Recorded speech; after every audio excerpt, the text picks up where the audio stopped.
বিছানায় দেখে অবাক হয়ে যায়। হঠাৎই মনে পড়ে গত রাতের কথা। নাওরাকে রেখেই তো নওয়াব অন্য রুমে গিয়ে শুয়ে পড়েছিল।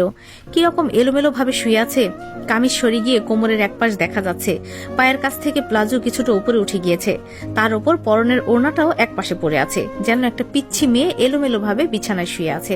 নাওরাকে দেখে নওয়াবের মনে অন্য অনুভূতির তো দূরের কথা, উল্টো প্রচুর রাগ উঠছে।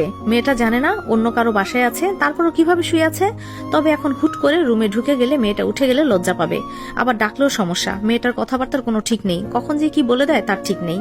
তাই নওয়াব কোনো শব্দ না করে নাওরার দিকে না তাকিয়েই রুমে প্রবেশ করে। আলমারি থেকে নিজের ড্রেস নিয়ে পাশের রুমে চলে যায়, সেখানে ফ্রেশ হয়ে নিবে। ততক্ষণে নিশ্চয়ই নাওরা উঠে যাবে।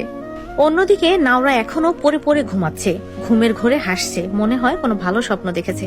হঠাৎ তার হাসি মিলিয়ে যায়, মুখে যেন আধার নেমে এসেছে। তারপরই হঠাৎ একটা চিৎকার দিয়ে নাওরা উঠে পড়ে। নওয়াব মাত্রই শাওয়ার নিয়ে বেরিয়েছে, পরনে শুধু একটা ট্রাউজার পরা, টাওয়াল দিয়ে মাথা মুছতে মুছতে বের হয়েছে। তখনই নাওরার চিৎকার তার কানে আসে। নওয়াব কোনো রকমে টি শার্টটা পরে রুমে চলে যায়। নাওরা বিছানায় বসে কেমন যেন হাঁপাচ্ছে, এসি তো অন করা, তাও কেমন যেন ঘেমে গেছে মেয়েটা। বিছানার চাদরটা যেন খামচে ধরে রয়েছে। নওয়াব কি করবে বুঝতে পারছে না। তার কি নাওরার কাছে যাওয়া উচিত এখন? শেষে সব ভাবনা বাদ দিয়ে নাওরার কাছে এগিয়ে যায়। কি হয়েছে তোমার নাওরা? কোনো দুঃস্বপ্ন দেখেছো নাকি? এভাবে হাঁপাচ্ছ কেন? পাশে কারো উপস্থিতি টের পেয়ে নাওরা না দেখেই নওয়াবকে খামচে ধরে। নওয়াব একটু ব্যথা পেলেও কিছুই বলে না। নাওরা চোখ বন্ধ করে নিজেকে ধাতস্থ করলে পরে বুঝতে পারে কেউ সাথে আছে। পাশে তাকিয়ে নওয়াবকে এতটা কাছে দেখে থতমত খেয়ে যায়। নিজের দিকে তাকিয়ে দেখে তার অবস্থা বেহাল, শরীরে ওড়নাটাও নেই। নওয়াবকে ছেড়ে দিয়েই তাড়াহুড়ো করে নিজের ওড়নাটা গায়ে জড়িয়ে নেয়।